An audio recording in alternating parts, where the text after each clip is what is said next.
ابھی 16 سال گزر گئے، عافیہ قید ہے، مسلم حکمرانوں کو آپ کیا کہیں گی؟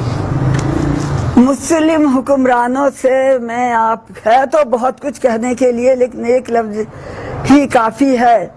سنگے گرا ہے راہ میں حائل تو کیا ہوا، منزل چھپی ہوئی تو تیرے حوصلوں میں ہے۔ میں ان سے یہ کہتی ہوں، یہ مسلمان حکمرانوں پہ تو فرض بھی ہے اور ان کے اوپر قرض بھی ہے۔ یہ نہیں سوچتے کہ عافیہ کے اوپر جو مظالم ٹوٹ رہے ہیں وہ کیا ہے۔ خیر وہ تو عافیہ پہ ٹوٹ رہے ہیں، لیکن قرآن حکیم کی جو بے عزتی کر رہے ہیں، عافیہ کے پیروں کے نیچے قرآن حکیم رکھ دیتے ہیں، اور قرآن حکیم کو شہید کر کے اور زمین پہ پھیلایا گیا، اور اس کے اوپر عافیہ کو گھسیٹا گیا بال پکڑ کر۔ قرآن حکیم کی اتنی بے حرمتی کا بھی خیال اگر ہمارے مسلمان حکمران کر لیتے تو میرے خیال سے ایک سیکنڈ بھی اسے وہاں نہ رہنے دیتے۔ لیکن اللہ رحم کر دے۔ میں آپ لوگوں سے اپیل کرتی ہوں، میں اگر اب تک دکھ ظاہر نہیں کرتی، لیکن حقیقت یہ ہے کہ اگر قرآن حکیم میرے ساتھ نہ ہوتا تو میری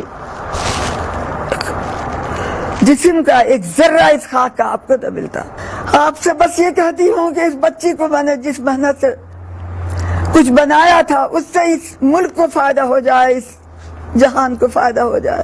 میں تو ہر حکمران سے اور اپنے حکمرانوں سے خاص طور سے یہ اپیل کرتی ہوں کہ کوئی ہے ایسا جرت مند، کیا میرے آقا صلی اللہ علیہ وسلم کی امت میں کوئی ہے ایسا جو اس امت، میری بیٹی کو چھوڑیے، وہ آپ کے لیے، آپ کی بیٹی ہے، امت کی بیٹی ہے، وہ آپ یہ تو کریں کہ اس کو یہاں لے آئے اور جو اس کا علم ہے اس سے بھی فائدہ اٹھائے اور اللہ کے سامنے بھی سرخرو ہو۔ میں تو یہ سوچتی ہوں کہ حشر میں ہم کیا جواب دیں گے۔ یہ جتنے بھی میرے ہیں بچے حکمران ہیں یا جو بھی ہیں، یہ بھی میری اولاد ہے، یہ بھی میرے بچے ہیں، یہ بھی کسی ماں کے بچے۔ آج میں اپنی ماں کے لیے تڑپ رہی ہوں، تو کہیں اللہ کا غصہ ایسا نہ ہو کہ ان کو کوئی تک پہنچ جائے۔ ان کی ماں تڑپے گی تو میں جانتی ہوں کہ میرا دل کیسے تڑپ رہا، ان کی ماں بھی ایسے تڑپے گی۔ میں رس جاتی ہوں کہ کوئی ایک امتی اٹھ جائے میرے آقا کا کہ حشر میں کوئی تو کھڑا ہو، ورنہ حشر میں اللہ اور حضور صلی اللہ علیہ وسلم اور صدیق اکبر کے سامنے کیا کہیں گے کہ ہم نے تیری بیٹی کو سڑکوں پہ رلایا، اس کے بال کھینچ کھینچ کے قرآن حکیم پر اس کو گھسیٹا، اس کے ابراق پر گھسیٹا۔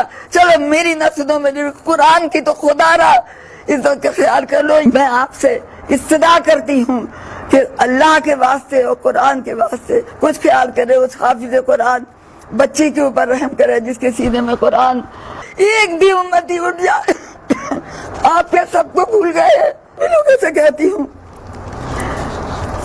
کہ